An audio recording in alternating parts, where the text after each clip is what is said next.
Hi, I'm making a short little video of some 9/11 truth facts. It was an inside job. Wake up.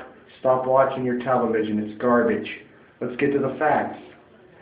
Now, the Karachi, Pakistan's daily newspaper, called the Ummat, published an article on 9/28/2001, just 17 days after the alleged but unsubstantiated al-Qaeda attacks on 9/11 in 2001. In an interview with Osama bin Laden, the reporter said that he and al-Qaeda had nothing to do with the 9/11 attack. I guess the mainstream media just forgot about this little article published on 9/28/2001. Now, bin Laden's denial was not reported by the U.S. print or TV media. And I'll tell you why. It's because Operation Mockingbird, go look it up on Google. It's been in the making since the early 70s. They've been controlling television for the past, 5 decades. Now, bin Laden's confession to not being involved with 9/11, it was never investigated by the executive branch. No one in the U.S. Congress called attention to bin Laden's denial or refusal of responsibility for the greatest humiliation ever inflicted on a superpower. Disgusting. Now, since the traitors who hijacked the American government, they've turned the Constitution into a relic. It means nothing. They wiped their ass with it. They're starting false flags. We know they're aiding al-Qaeda, giving the Syrian rebels money on a daily basis. We have Israel setting up makeshift hospitals that are actually helping the injured al-Qaeda members. No U.S. media is on this. Horrible. Now, here's something that's interesting. A major aspect of 9/11 that's been excluded from the entire U.S. media after 9/11, and it was also, this wasn't even included in the 9/11 Investigation Commission report. Building 7 was not hit by any airplane or any significant debris. And just a few small fires in it started at 5:20 p.m. They don't know where these fires started from. This massive concrete and steel-framed 47-still skyscraper imploded on its own. In less than 7 seconds. A 47-story skyscraper imploded on its own. No mainstream media coverage on this, nothing. And it wasn't even included in the 9/11 Investigation Commission report. I'll tell you why, because they knew it was a false flag. Now, its rapid implosion had all of the characteristics of a controlled demolition. It takes weeks, if not months, to prepare for a demolition of this sort. So just more evidence leading to a pre-planned false flag. The implosion could not have been engineered and implemented in 7 chaotic hours. So from what I'm reading here, it's impossible that this was all done within 7 hours, and that the demolition, all the bombs were set in place inside WTC-7 a while before 9/11 happened. Therefore, a question emerges. Who had the means and expertise to engineer such a demolition and acquire needed material and had access to World Trade Center number 7 prior to September 11th in order to place the explosives? I'll tell you who had access. CIA, FBI, all the horrible corrupt intelligence agencies. Now, something a lot of people they're not even aware of this. George W. Bush's brother, Marvin Bush, and his cousin, Wirt Walker III, that's W-I-R-T, Walker III, were principals in the economy Stratesec, formerly named Securicom. They were in charge of the security for the World Trade Center, with Walker being the CEO from 1999 until 2002 of January. How convenient he quit just in January of 2002, only a few months after 9/11. Wanted to get out of there, huh? It's disgusting, these facts. I'm reading these facts out of a bathroom to you in front of a mirror. This is all ignored on TV. It's disgusting. You actually have to go on the internet and listen to me, a 21-year-old tell you important facts and information about one of the biggest attacks on our country. It just goes to show you what a joke our country is. It's garbage. Can't find work. I have a few choices between being a dishwasher or a call representative for AT&T. It's a garbage. The country's going to hell. Here are some more facts. Fire Engineering Magazine, it's a 125-year-old paper of record, a very recommended magazine that's well known within the firemen organizations around the United States. It's called the Fire Engineering Magazine. Now, they issued an article, back a couple of years ago, and their editor-in-chief, Bill Manning, he wrote an editor's opinion in the January 2002 edition. His editorial was called Selling Out the Investigation. Now, Bill Manning hasn't been on one mainstream TV show, no radio shows on the mainstream. He's been completely shunned by the mainstream media. Now, he pointed out that the destruction of evidence and the removing of all the rubble, which should have been examined by investigators, was illegal. They got all that rubble out of there very quickly. He also issued a call to action, and I'm going to quote him. Here's what Bill Manning said, former editor-in-chief of Fire Engineering Magazine. For more than 3 months, structural steel from World Trade Center, the World Trade Centers, has been cut up and sold for scrap. Crucial evidence that could answer many questions is on a slow boat to China. Now, this is a highly established figure in the firefighting industry. And as I said, he had no mainstream TV coverage at all. And once again, I will quote him one more time. For more than 3 months, structural steel from the World Trade Centers has been cut up and sold for scrap. Crucial evidence that could answer many questions is on the slow boat to China. I'll continue his article. Here's what else he had to say.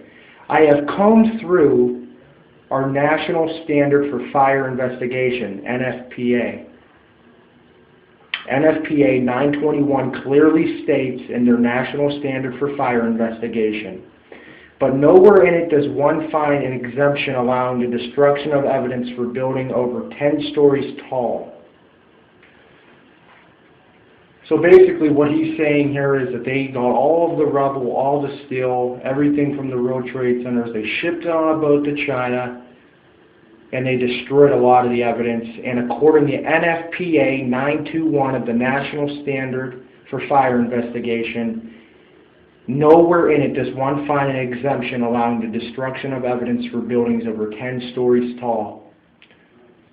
There you go. And this is a highly established person in the firefighting industry, Bill Manning, former editor-in-chief of Fire Engineering Magazine. Nowhere can you find him on television because, as I said, television's controlled by corporate globalists, and it's all CIA embedded. You can go watch MSNBC, all you're going to hear is disinformation. Wake up. Now here's something else. World Trade Center Building Number 7 was not hit by any airplanes or significant debris on 9/11. It was evacuated after the planes hit the towers. By the afternoon of 9/11, there were a few small fires of unknown origin evident in the building, and these small fires could be seen in only a few of the hundreds and hundreds of windows in the buildings. It's disgusting, and as I said, who started those fires? Who was in there?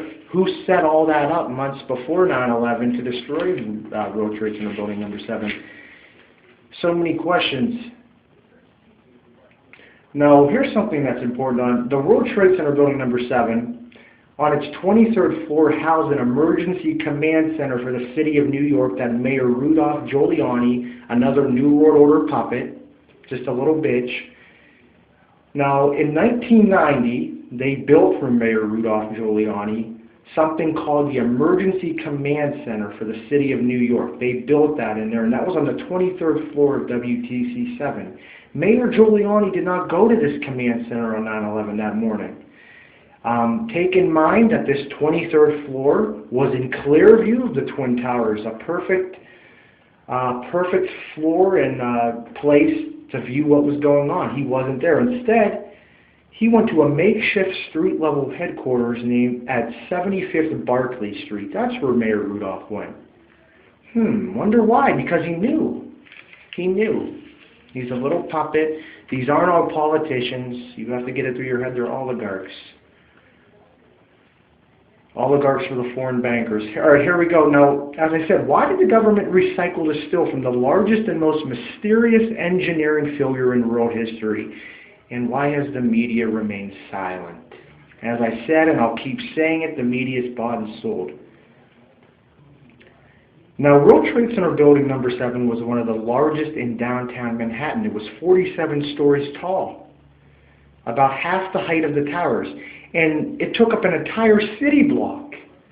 It was 300 feet from the closest twin tower, the North Tower, and was a steel-framed concrete structure. But as I said, it imploded into its own footprint within 7 seconds. And let's take in mind BBC News reported on its collapse 20 minutes prior to it even falling down. Clear evidence that this was a false flag. But instead, I have people like my sister who call me crazy when I mention this. People are sheep. Now, let's take in mind, as I said, that all 47 stories of this huge skyscraper imploded within 7 seconds of itself. Disturbing information. Very disturbing information. And you know, the real criminal sociopaths who did 9/11, they still remain in power. They still remain in power in Washington. You know, it's a shadow government. And, you know, let me tell you, it's their plan to destroy America from within. I don't even know why. You know, let me tell you, I got a lot of information here on Bill Clinton. He's a puppet. All I hear on TV is about all this stuff about Bill Clinton. Bill Clinton is Hillary Clinton 2016. Let's all vote for Hillary. Hillary's nothing but a bisexual, a sick, degenerate lesbian. She's a sellout. She has no standards. She has no morals. She would sell her own kids if it would enhance her political career. She's nothing. She has no insides. She's garbage, a New World Order minion, and I'm sure if you're watching this video, you know all of this. Her and Bill, it's not a marriage, it's a business arrangement. They stay married for the sole purpose of their reputations. I see people chanting Hillary on TV. I've had her rallies and speeches. Those people are just dumbasses. They can't think for themselves. They've been conditioned on mainstream media for years.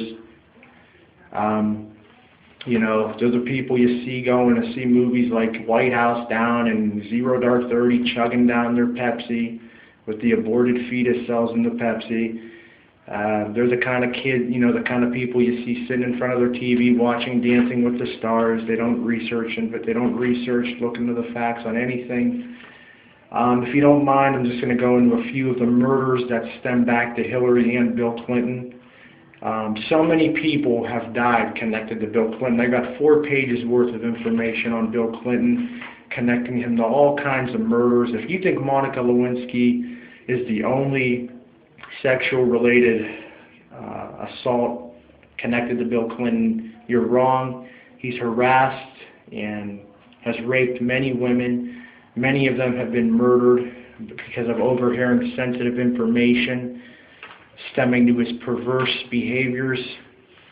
Just a sick degenerate. People, you know. Now let's take in mind here, we got a bunch of people dead. I'll start off with this one. Kevin Ives. Kevin Ives was a teenager who lived in Mena, Arkansas. He was run over by a train. How convenient, close to the Mena airport. First ruled a suicide. Later, an autopsy showed he was murdered before he was run over by the train. Now, this is a teenager, Kevin Ives. This took place on August 23rd, 1987. Now, from my report here, he may have gotten too curious about airdrops he had seen in the nearby countryside. airdrops. And when I say airdrops, I mean drug operations. Bill Clinton, as you may know or not know, Bill Clinton was running drug smuggling operations out of Arkansas for years while he was governor, importing and exporting cocaine on a daily basis with CIA help. Now, the initial cause of death by Kevin Ives was reported to be the result of falling asleep on a railroad track in Arkansas on August 23rd, 1987.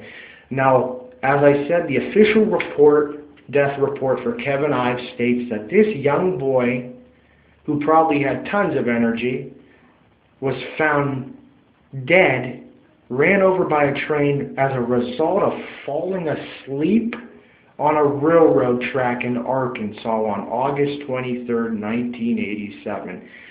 I don't know about that, but that's maybe more ridiculous than the official 9/11 report. This ruling was reported by the state medical examiner Fahmy Malak. That's Fahmy, Fahmy Malak. Later it was determined that Kevin died from a crushed skull prior to being placed on the tracks. So take in mind that this Bill Clinton sociopath, pervert, rapes women, also kills children. He may have he didn't actually kill the child, but his CIA grunts, FBI grunts all did the dirty work for him.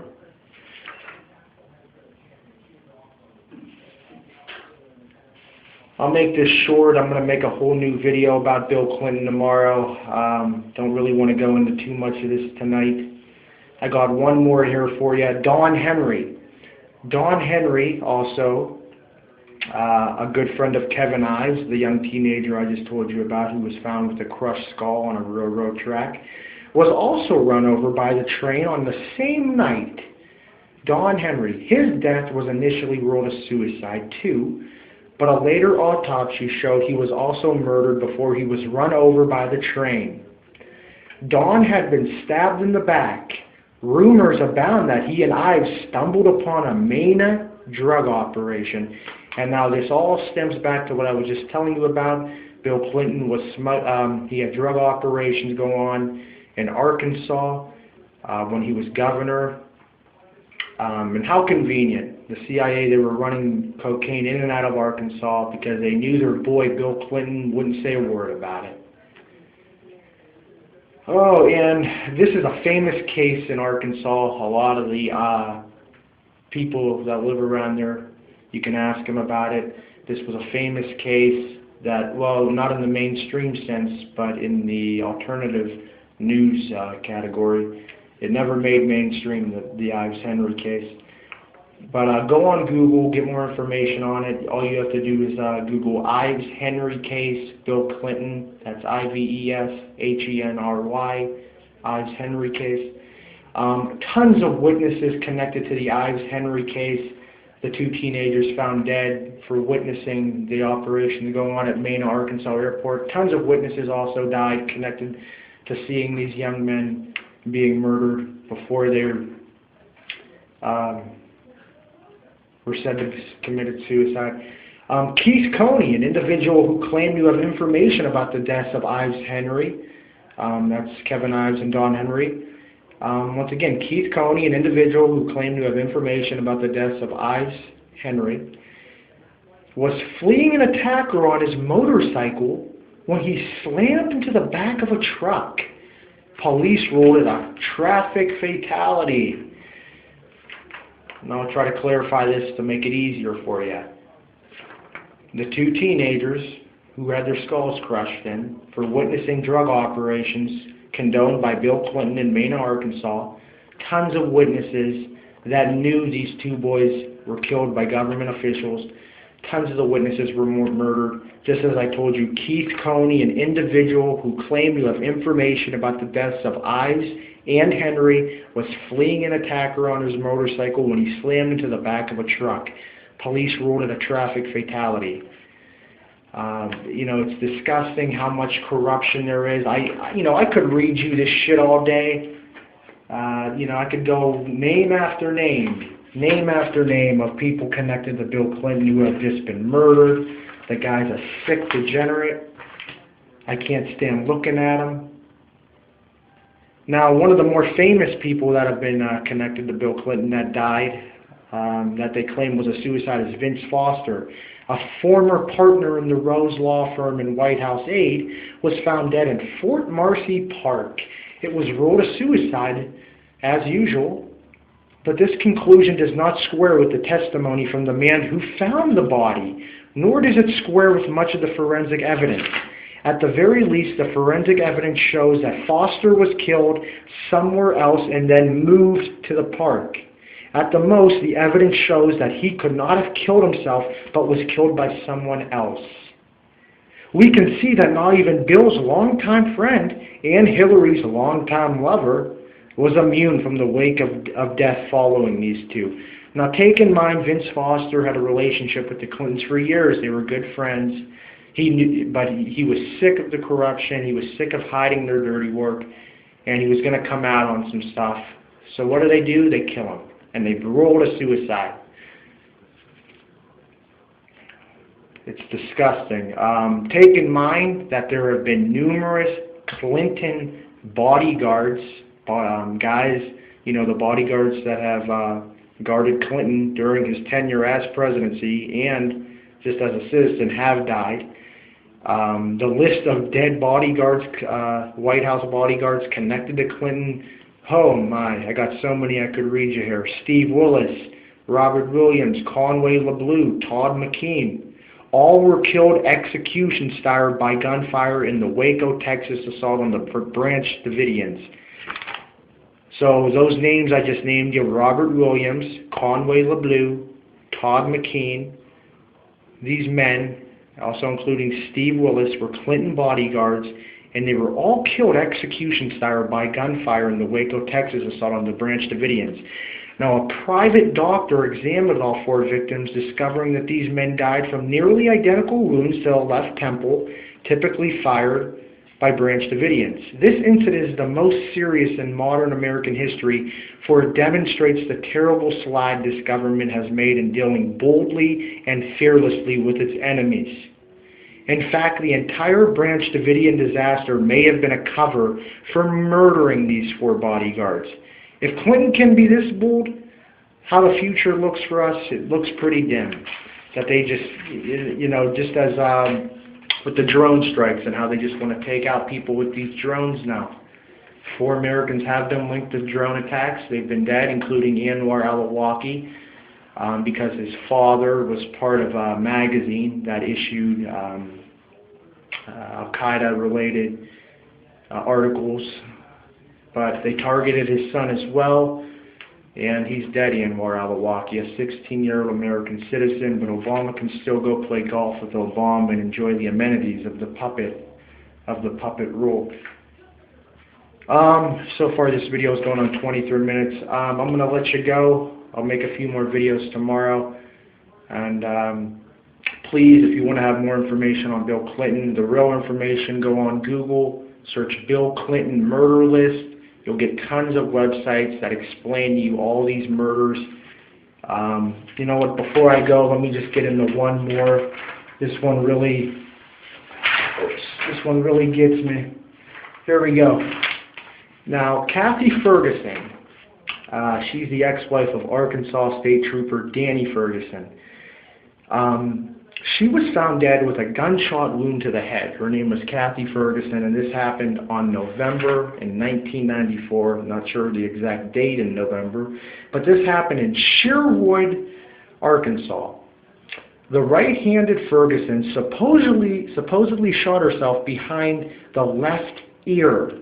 It was labeled a suicide, though, even though much of the forensic evidence does not support this finding. She died 5 days after her ex-husband was named a co-conspirator in the Paula Jones case. Kathy told friends that Clinton had sexually harassed her in a manner similar to that reported by Paula Jones. She purportedly had knowledge of Clinton's regulars and often talked about how Clinton had gotten her husband Danny, who was a state trooper. So let me clarify a lot of this. This woman, Kathy Ferguson, her husband, was an Arkansas State Trooper, all right? And that's who Dan is. So let me go back here. Now, Kathy had told friends that Clinton had sexually harassed her in a manner similar to that reported by Paula Jones. She purportedly had knowledge of Clinton's regulars and often talked about how Clinton had gotten Danny to bring women. Oh, let me go back here. All right, so basically this woman, Kathy Ferguson, her husband Danny, an Arkansas state trooper, would bring Bill Clinton women to him and stand watch while they had sex. Part of Danny's job was to make sure that each woman was ready and willing when she and Clinton got together. Kathy said she heard that Clinton was really mad when Paula Jones wouldn't put out. Oddly, next to her body were packed bags, as if she was expecting to be going somewhere. So this woman, Kathy Ferguson, they found her with a gunshot wound behind her left ear, but they ruled a suicide, but she has packed bags and suitcases and luggage as if she was getting ready to go somewhere. That doesn't sound like a suicide to me. And let me bring something out. Just as I told you, this woman's husband, Danny Ferguson, he also is dead. He was an Arkansas state trooper, and he would guard and bring Bill Clinton tons of women, and he would stand guard while they had sex. Just another example of how Bill and Hillary are just a business arrangement. They're not a real couple. It's all facade. Just as many other politicians, I'm assuming, are with Michelle and Barack. There's not a doubt in my mind, I'm assuming Obama and Michelle have numerous sex partners. This is all very depressing information, but we have to get it out there. Share the video, and just as I told you, if you want the real truth about Bill Clinton, go on Google, type in Bill Clinton murder list and corruption. You'll get it all on there. And thanks, and have a good one.